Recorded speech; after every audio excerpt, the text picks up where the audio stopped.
ഉദാഹരണം, ഈ ഒരു യൂറോ USD എന്നുള്ള ഒരു കറൻസി പെയർ നമ്മൾ എപ്പോഴായിരിക്കും ലോങ് പൊസിഷൻ എടുക്കുന്നുണ്ടാവുക? യൂറോ എന്ന കറൻസി നല്ല രീതിക്ക് ശക്തമാകുമ്പോഴാണോ, അത് USD എന്നുള്ള ഒരു കറൻസി നല്ല രീതിക്ക് ശക്തമാകുമ്പോഴാണോ?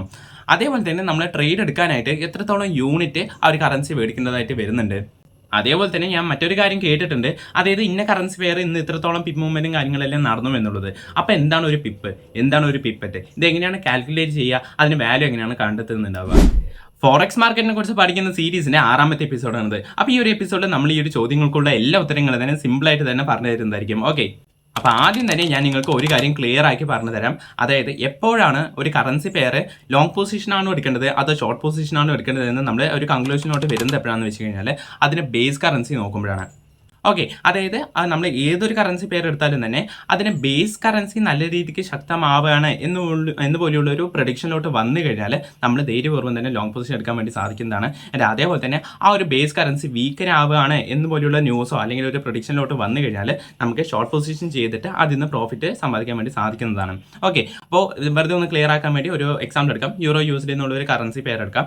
അതിൽ യൂറോ എന്ന കറൻസിയാണല്ലോ നിങ്ങൾക്കറിയാം അത് ബേസ് കറൻസി ആണെന്ന്. അപ്പോൾ ബേസ് കറൻസി എന്താണ്, കോഡ് കറൻസി എന്താണെന്ന് അറിയാത്തവർ മുൻപത്തെ വീഡിയോസ് എല്ലാം മസ്റ്റായിട്ട് തന്നെ കാണുക. ഓക്കെ, അപ്പോൾ കമ്മിങ് ബാക്ക്, ഈ ഒരു യൂറോ എന്ന കറൻസി നല്ല രീതിക്ക് ശക്തമാവുകയാണ് എന്ന് പോലെയുള്ള ന്യൂസോ കാര്യങ്ങളെല്ലാം വന്നു എന്ന് വിചാരിക്കുക.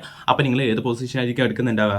അതെ, ലോങ് പൊസിഷൻ ആയിരിക്കും എടുക്കുന്നുണ്ടാവുക. ആൻഡ് അതേപോലെ തന്നെ യൂറോ എന്ന കറൻസി വീക്കനാവും എന്ന് പോലെയുള്ള പ്രഡിക്ഷനിലോട്ട് വന്നു കഴിഞ്ഞാൽ നിങ്ങൾ ഷോർട്ട് പൊസിഷൻ ആയിരിക്കും എടുക്കുന്നുണ്ടാവുക.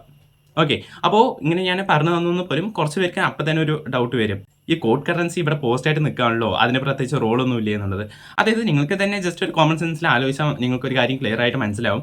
അതായത് ഈ ഒരു ഇപ്പോൾ ഈ ഒരു എക്സാമ്പിൾ തന്നെ എടുക്കുകയാണെങ്കിൽ യൂറോ USD എന്നുള്ള ഒരു കറൻസി പേര് തന്നെ എടുക്കുകയാണെങ്കിൽ USD നല്ല രീതിക്ക് ശക്തമാവും എന്നതുകൊണ്ട് ഉദ്ദേശിക്കുന്നത് എന്താണ്? അതിന് കറൻസി പേര് യൂറോ അത് വെച്ച് കമ്പാരിറ്റീവ്ലി വീക്കനാവുന്നതാണ്. അപ്പോൾ ബേസ് കറൻസി വീക്കനാകുമ്പോൾ നമ്മൾ ഏത് പൊസിഷൻ എടുക്കുക? ഷോർട്ട് പൊസിഷൻ ആയിരിക്കും എടുക്കുന്നുണ്ടാവുക. ഓക്കെ, അപ്പോൾ ഇത്ര തന്നെയുള്ളൂ. ഓക്കെ, ഇത്രയും സിമ്പിൾ തന്നെയാണ് നമുക്ക് ഈ ഒരു കൺക്ലൂഷനോട്ട് വരുന്നത്. ഓക്കെ, ഇപ്പം നമ്മളൊരു പലചരക്ക് കടയിൽ പോയിട്ട് നമ്മൾ അവിടുത്തെ സാധനങ്ങൾ എത്ര ക്വാണ്ടിറ്റിയിലായിരിക്കും മേടിക്കുന്നുണ്ടാവുക? ഇങ്ങനെ 1 കിലോ 2 കിലോ അല്ലെങ്കിൽ 1/2 കിലോ 1/4 കിലോ എന്ന് പോലെയുള്ള ക്വാണ്ടിറ്റിയിലായിരിക്കും മേടിക്കുന്നുണ്ടാവുക. അല്ലാതെ നമ്മൾ ഈ ഒരു പഞ്ചസാരയോ അല്ലെങ്കിൽ ചെറുപയറോ അങ്ങനെ 1 2 പറഞ്ഞിട്ടൊക്കെ മേടിക്കുന്നുണ്ടാവുമോ? കോമഡി മോശമായെന്ന് മനസ്സിലായി. ഓക്കെ, അപ്പോൾ അതേപോലെ തന്നെ നമ്മൾ ഈ ഒരു ഫോറക്സ് മാർക്കറ്റിൽ നമ്മൾ ഈ ഒരു ക്വാണ്ടിറ്റി അല്ലെങ്കിൽ ലോട്ട് പ്രകാരമാണ് മേടിക്കുന്നുണ്ടാവുക. ഓക്കെ, അതായത് ലോട്ട് എന്ന് പറയുന്നത് ജസ്റ്റ് ഒരു ക്വാണ്ടിറ്റിനെ സൂചിപ്പിക്കുന്നത് തന്നെയാണ്. അപ്പോൾ ഇത് മൊത്തം 3 തരമുണ്ട്. സ്റ്റാൻഡേർഡ് ലോട്ട്, അപ്പം മൊത്തം 3 തരം ലോട്ട് ഉണ്ട്. സ്റ്റാൻഡേർഡ് ലോട്ട്, മിനി ലോട്ട്, മൈക്രോ ലോട്ട് എന്ന പോലെയുള്ളത്.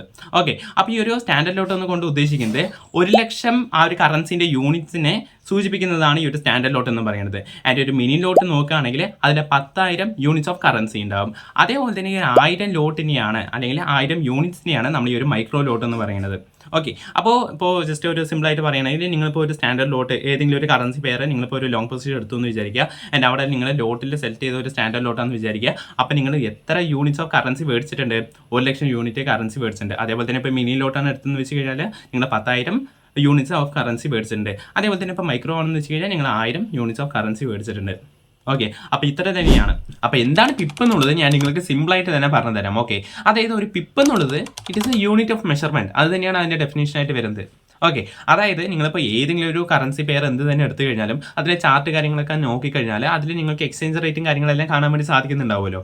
ആ ഒരു എക്സ്ചേഞ്ച് റേറ്റിൽ എത്രത്തോളം മാറ്റങ്ങൾ വന്നു എന്ന് നിങ്ങൾക്ക് അറിയാനായിട്ട് ഈ ഒരു പിപ്പ് നോക്കിയാൽ മതി. ഓക്കെ, അപ്പോൾ നിങ്ങൾ ഒരു പിപ്പ് നോക്കിയാൽ മതി എന്ന് പറയുമ്പോൾ ആ ഒരു പിപ്പ് എങ്ങനെയാണ് റീഡ് ചെയ്യേണ്ടത് എന്ന് നിങ്ങൾക്ക് ഉറപ്പായി തന്നെ അറിയണമല്ലോ. അപ്പോൾ അത് എങ്ങനെയാണ് വായിക്കേണ്ടത് എന്ന് പോലെയുള്ള കാര്യങ്ങൾ ഞാൻ നിങ്ങൾക്ക് സിമ്പിളായിട്ട് തന്നെ പറഞ്ഞു തരുന്നതായിരിക്കും. അതിന് മുന്നേ ആയിട്ട് ഒരു ചെറിയൊരു കാര്യം നിങ്ങളുടെ മൈൻഡിൽ ഇപ്പോൾ തന്നെ ജസ്റ്റ് ഒന്ന് കയറ്റി വയ്ക്കുക. അതായത് ഈ ഒരു കൂടുതൽ കറൻസി പെയേഴ്സ് ഉണ്ടല്ലോ, അതിൽ ആ ഒരു എക്സ്ചേഞ്ച് റേറ്റ് നിങ്ങൾ ജസ്റ്റ് ഒന്ന് ശ്രദ്ധിച്ചു കഴിഞ്ഞാൽ ഡെസിമൽ പോയിന്റ് കഴിഞ്ഞിട്ട് മൊത്തം 4 ഡിജിറ്റ് ആയിരിക്കും ഉണ്ടായിരിക്കുക. ഓക്കെ, ഞാൻ ജസ്റ്റ് ഒന്നും കൂടി ഒന്ന് റിപ്പീറ്റ് ചെയ്യാം. അതായത് കൂടുതലായിട്ടുള്ള കറൻസി പെയേഴ്സിൽ അവരുടെ ഒരു എക്സ്ചേഞ്ച് റേറ്റ് നോക്കുകയാണെങ്കിൽ അവരുടെ ആ ഒരു ഡെസിമൽ പോയിന്റ് കഴിഞ്ഞിട്ട് മൊത്തം 4 ഡിജിറ്റ് ആയിരിക്കും ഉണ്ടായിരിക്കുക. പക്ഷേ ഇതിലൊരു എക്സെപ്ഷൻ ഉണ്ട്. അതായത് ഈ ജപ്പാനത്തെ കറൻസിയായ yen ഉണ്ടല്ലോ, ആ യെന്നിൻ്റെ ക്രോസ് പെയേഴ്സ് നമ്മൾ നോക്കുകയാണെങ്കിൽ അതിൻ്റെ ഡെസിമൽ പോയിന്റ് കഴിഞ്ഞിട്ട് മൊത്തം 2 ഡിജിറ്റ് മാത്രമേ ഉള്ളൂ. ഓക്കെ, അപ്പോൾ അതൊരു എക്സെപ്ഷൻ കേസാണ്. അപ്പോൾ ഈ ഒരു കാര്യം നിങ്ങളുടെ മൈൻഡിൽ ജസ്റ്റ് ഒന്ന് കയറ്റി വെക്കുക. ഓക്കെ, അപ്പോൾ ഇനി ഞാൻ നിങ്ങൾക്ക് ഈ ഒരു പിപ്പ് എങ്ങനെയാണ് റീഡ് ചെയ്യേണ്ടത് എന്ന് പോലെയുള്ള കാര്യങ്ങൾ പറഞ്ഞു തരാം. ഓക്കെ, അതായത് നിങ്ങൾ ജസ്റ്റ് ഒന്ന് ശ്രദ്ധിച്ചിട്ട് തന്നെ കേൾക്കുക. അതായത് 1 പിപ്പ് ഈസ് ഈക്വൽ ടു 0.0001 ആണ്. ഓക്കെ, ഡെസിമൽ പോയിന്റ് കഴിഞ്ഞിട്ട് ഈ ഒരു 4 ഡിജിറ്റ് വരുന്ന ആ ഒരു മോസ്റ്റ് ഓഫ് ദി കേസാണ് നമ്മൾ എടുക്കുന്നത്. ഓക്കെ, അപ്പോൾ 1 പിപ്പ് എന്ന് പറയുന്നത് അവിടെ 0.0001 ആണ്. ഓക്കെ, അപ്പോൾ നിങ്ങൾ എന്നോടൊപ്പം തന്നെ ജസ്റ്റ് ഒന്ന് റിപ്പീറ്റ് ചെയ്ത് കഴിഞ്ഞാൽ നിങ്ങൾക്ക് പെട്ടെന്ന് തന്നെ ഈ ഒരു കാര്യങ്ങളൊക്കെ മനസ്സിലാവും. ഓക്കെ, അപ്പോൾ ഈ ഒരു 2 പിപ്പ് എന്ന് പറയുന്നത് എന്തായിരിക്കും, നിങ്ങൾ തന്നെ ജസ്റ്റ് ഒന്ന് പറഞ്ഞു നോക്കൂ. 0.0002 ആയിരിക്കും. അപ്പോൾ 8 പിപ്പ് എന്ന് പറയുന്നത് എന്താണ്, 0.0008 ആയിരിക്കും. ഓക്കെ, അതേ സമയത്ത് ഒരു 15 പിപ്പ് പറയുന്നത് എന്തായിരിക്കും, ഇത് നിങ്ങൾ തന്നെ ജസ്റ്റ് ഒന്ന് ട്രൈ ചെയ്ത് നോക്കൂ. അതായത് 0.0015 അതായിരിക്കും ഈ ഒരു 15 പിപ്പ് എന്ന് പറയുന്നത്. ഈ ഒരു 100 പിപ്പ് എന്ന് പറയുന്നത് എന്തായിരിക്കും, 0.0100 ഇതായിരിക്കും 100 പിപ്പ് എന്ന് പറയുന്നത്. അപ്പോൾ ഈ ഒരു 1000 പിപ്പ് എന്ന് പറയുന്നതോ 0.1000. ഓക്കെ, അപ്പോൾ ഈ ഒരു കാര്യങ്ങൾ നിങ്ങൾക്ക് ക്ലിയർ ആയിട്ട് തന്നെ മനസ്സിലായിട്ടുണ്ടല്ലോ. ഈ ഒരു 2 പിപ്പ് പറയുന്നത് എന്താണ്, 100 പിപ്പ് എന്ന് പറയുന്നത് എന്താണ്, 1000 പിപ്പ് എന്താണ്, ഇതുപോലുള്ള കാര്യങ്ങളെല്ലാം നിങ്ങൾക്കിപ്പോൾ മനസ്സിലായിട്ടുണ്ട്. അപ്പോൾ നിങ്ങളിപ്പോൾ ഈ ഒരു ഞാനൊരു ഇൻട്രഡക്ഷനിൽ പറഞ്ഞ പോലെ തന്നെ ഈ ഒരു കറൻസി പെയേഴ്സിൽ ഇത്രത്തോളം മൂവ്മെൻറ്റ്, ഇത്രത്തോളം പിപ്പിൻ്റെ മൂവ്മെൻറ്റും കാര്യങ്ങളെല്ലാം നടന്നു എന്ന് പറയും. അപ്പോൾ അത് നിങ്ങൾക്ക് എങ്ങനെയാണ് മനസ്സിലാക്കേണ്ടത് എന്ന് വെച്ച് കഴിഞ്ഞാൽ, ഇപ്പോൾ ഒരു ഉദാഹരണം എടുക്കാം. ഓക്കെ, ഇത് യൂറോ USD എന്നുള്ളൊരു കറൻസി പെയർ എടുക്കുക. അപ്പോൾ അതിൻ്റെ ഇപ്പോഴത്തെ ആ ഒരു എക്സ്ചേഞ്ച് റേറ്റ് ആയിട്ട് നിൽക്കുന്നത് ഒരു 1.1234 ആണെന്ന് വിചാരിക്കുക. ഓക്കെ, അപ്പോൾ ഇപ്പോഴത്തെ ഒരു എക്സ്ചേഞ്ച് റേറ്റ് വന്ന് നിൽക്കുന്നത് എത്രയാണ്, 1.1234 ആണ്. ആൻഡ് ഈ ഒരു ദിവസം അവസാനിക്കുമ്പോൾ അതിൻ്റെ എക്സ്ചേഞ്ച് റേറ്റ് വന്ന് നിൽക്കുന്നത് ഒരു 1.1334 വിചാരിക്കുക. ഓക്കെ, നിങ്ങൾ ജസ്റ്റ് ഒന്ന് ഇമാജിൻ ചെയ്യുക. അപ്പോൾ ഇതിൽ എത്രത്തോളം പിപ്പിൻ്റെ മൂവ്മെൻറ്റ് കാര്യങ്ങളെല്ലാം നടന്നു, നിങ്ങൾ തന്നെ ജസ്റ്റ് ഒന്ന് ആലോചിച്ചാൽ മതി. ഇപ്പോൾ എത്രയാണോ എക്സ്ചേഞ്ച് റേറ്റ്, അതേ മൈനസ് ആ മുൻപത്തെ ഒരു എക്സ്ചേഞ്ച് റേറ്റ് മൈനസ് ചെയ്ത് കഴിഞ്ഞാൽ നിങ്ങൾക്ക് എത്രത്തോളം പിപ്പിൻ്റെ മൂവ്മെൻറ്റ് കാര്യങ്ങളെല്ലാം നടന്നു മനസ്സിലാവും. ഓക്കെ, ഇത് നിങ്ങൾ മൈനസ് ചെയ്യുമ്പോൾ നിങ്ങൾക്ക് കിട്ടുന്ന വാല്യൂ എന്നുള്ളത് 0.0100 ആയിരിക്കും. അപ്പോൾ എത്രത്തോളം പിപ്പിൻ്റെ മൂവ്മെൻ്റ് ആണ് നടന്നിരിക്കുന്നത്, അതെ നിങ്ങൾക്കറിയാം ഒരു 100 പിപ്പ് മൂവ്മെൻ്റ് ആണ് ഇവിടെ നടന്നിരിക്കുന്നത് എന്നുള്ളത്. ഓക്കെ, അപ്പോൾ ഇത്ര തന്നെയുള്ളൂ. അപ്പോൾ നിങ്ങൾ ഇനി പലവടിയും കാണുമല്ലോ ഇത്ര പിപ്പ് മൂവ്മെൻറ്റ് കാര്യങ്ങളെല്ലാം നടന്നോ എന്ന് കാണുമ്പോൾ നിങ്ങൾക്ക് മനസ്സിലാവും, ഓക്കെ ഇത് ഇങ്ങനെയാണ്, ഇത്രത്തോളം എക്സ്ചേഞ്ച് റേറ്റിൽ വ്യത്യാസങ്ങളും കാര്യങ്ങളൊക്കെ വന്നു എന്നുള്ളത് നിങ്ങൾക്ക് ക്ലിയർ ആയിട്ട് തന്നെ മനസ്സിലാവും. ഓക്കെ, എന്താണ് പിപ്പറ്റ് എന്നുള്ളത് ഞാൻ നിങ്ങൾക്ക് സിമ്പിളായിട്ട് തന്നെ പറഞ്ഞു തരാം. ഓക്കെ, അപ്പോൾ കഴിഞ്ഞ ടോപ്പിക്കിൽ എന്താണ് പിപ്പ് എന്ന് പറഞ്ഞു, അപ്പോൾ ആ കാര്യങ്ങളൊക്കെ നിങ്ങൾക്ക് സിമ്പിളായിട്ട് തന്നെ മനസ്സിലായിട്ടുണ്ട്. അപ്പോൾ നിങ്ങൾക്ക് തീർച്ചയായിട്ടും ഈ ഒരു പിപ്പറ്റ് എന്താണെന്നുള്ള ടോപ്പിക്ക് നിങ്ങൾക്ക് അതിലും സിമ്പിളായിട്ട് തന്നെ മനസ്സിലാവും. ഓക്കെ, അപ്പോൾ നിങ്ങളൊരു കാര്യം ശ്രദ്ധിച്ചിട്ടുണ്ടോ എന്ന് എനിക്കറിയില്ല, അല്ലെങ്കിൽ നിങ്ങളിപ്പോൾ ഏതെങ്കിലും ഒരു ട്രേഡിങ്ങുമായിട്ട് ബന്ധപ്പെട്ടിട്ടുള്ള ഏതെങ്കിലും ഒരു ആപ്ലിക്കേഷൻ എടുക്കുക. ഇപ്പോൾ ഒരു ഉദാഹരണം ഒരു ട്രേഡിംഗ് വ്യൂ എടുത്തു കഴിഞ്ഞിട്ട് അതിലൊരു കറൻസി പെയർ ഏതെങ്കിലും ജസ്റ്റ് ഒന്ന് സെലക്ട് ചെയ്യുക. അപ്പോൾ നിങ്ങൾക്ക് ആ ചാർട്ടിൻ്റെ മേലെ ഒരു ബൈ ഓർഡർ സെൽ ഓർഡർ പറഞ്ഞിട്ട് അവിടുത്തെ ആസ് പ്രൈസും ബിഡ് പ്രൈസ് എല്ലാം കാണുന്നുണ്ടാവും. ഓക്കെ, അപ്പോൾ നിങ്ങൾ അവിടുത്തെ ഒരു കാര്യം ശ്രദ്ധിക്കേണ്ടത് എന്താണെന്ന് വെച്ച് കഴിഞ്ഞാൽ, ആ ഒരു എക്സ്ചേഞ്ച് റേറ്റിൽ നിങ്ങൾക്കറിയാം മോസ്റ്റ് ഓഫ് ദ കറൻസി പേയേഴ്സും അതിൻ്റെ ഡെസിമൽ പോയിന്റ് കഴിഞ്ഞിട്ട് എത്ര ഡിജിറ്റ് ആയിരിക്കും ഉണ്ടായിരിക്കുക, 4 ഡിജിറ്റ് ആയിരിക്കും ഉണ്ടായിരിക്കുക. അത് തന്നെ. അപ്പോൾ പക്ഷേ ഒരു 4 ഡിജിറ്റ് കൂടാതെ വേറൊരു നമ്പർ അതിന് പവറായിട്ട് നിങ്ങൾ കൊടുത്തിരിക്കുന്നത് ശ്രദ്ധിക്കുന്നുണ്ടാവും അല്ലേ. അപ്പോൾ ചിലവിടെ ആ ഒരു ഡെസിമൽ പോയിന്റ് കഴിഞ്ഞിട്ട് ഈ ഒരു 5 ഡിജിറ്റും ഒരുമിച്ച് തന്നെ കൊടുത്തിട്ടുണ്ടാവും. പക്ഷേ കൂടുതൽ അവിടെ എങ്ങനെയാണെന്ന് വെച്ച് കഴിഞ്ഞാൽ ആ ഒരു 4 ഡിജിറ്റ് കൊടുക്കും, അതിനുശേഷം ഒരു 5ാമത്തെ ഡിജിറ്റ് പവറായിട്ടായിരിക്കും കൊടുക്കുന്നുണ്ടാവുക. ഓക്കെ, നമ്മൾ ഈ ഒരു മാത്സിലെല്ലാം പവറായിട്ട് മേലെ എഴുതുമല്ലോ, ആ ഒരു രീതിക്കായിരിക്കും കൊടുക്കുന്നുണ്ടാവുക.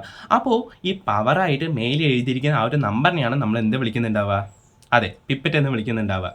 ഓക്കെ, അപ്പോൾ ഇത് ഞാൻ നിങ്ങൾക്ക് ഒരു പിപ്പും പിപ്പറ്റുമായിട്ട് ഒരു കമ്പയർ ചെയ്തിട്ട് ഞാൻ നിങ്ങൾക്ക് സിമ്പിളായിട്ട് തന്നെ പറഞ്ഞുതരാം. ഓക്കെ, അപ്പോൾ ആദ്യം ഒരു ഇപ്പോഴത്തെ ഒരു എക്സ്ചേഞ്ച് റേറ്റ് നിങ്ങൾ ജസ്റ്റ് ഒന്ന് ഇമാജിൻ ചെയ്യുക. അപ്പോൾ ഏതെങ്കിലും ഒരു കറൻസി പെയറിൻ്റെ 1.1234 ആണെന്ന് വിചാരിക്കുക.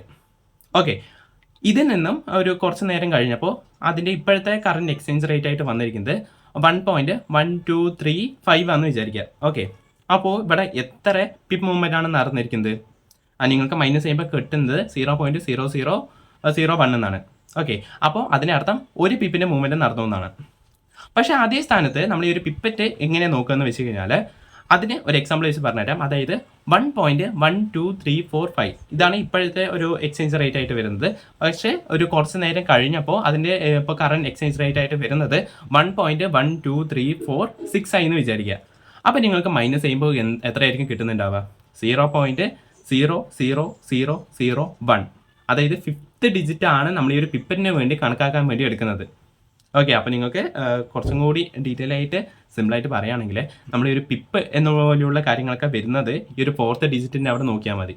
ആൻഡ് ഈ ഒരു പിപ്പറ്റ് എന്നുപോലെയുള്ള കാര്യങ്ങളെല്ലാം നോക്കുമ്പോൾ ഈ ഒരു 5th ഡിജിറ്റും കൂടി ചേർത്തിട്ട് നമ്മൾ നോക്കിയാൽ മതി. സോ അതൊക്കെ അത്രയുള്ളൂ. നമ്മൾ ഈ ഒരു വീഡിയോയിൽ ലോട്ട് എന്താണ്, പിപ്പ് എന്താണ്, പിപ്പറ്റ് എന്താണ് എന്നുപോലെയുള്ള കാര്യങ്ങളെല്ലാം സിമ്പിളായിട്ട് തന്നെ നിങ്ങൾക്ക് മനസ്സിലായിട്ടുണ്ടെന്ന് ഞാൻ വിശ്വസിക്കുന്നു. ഓക്കെ, അപ്പോൾ അടുത്ത വീഡിയോയിൽ കാണാം. ഓക്കെ.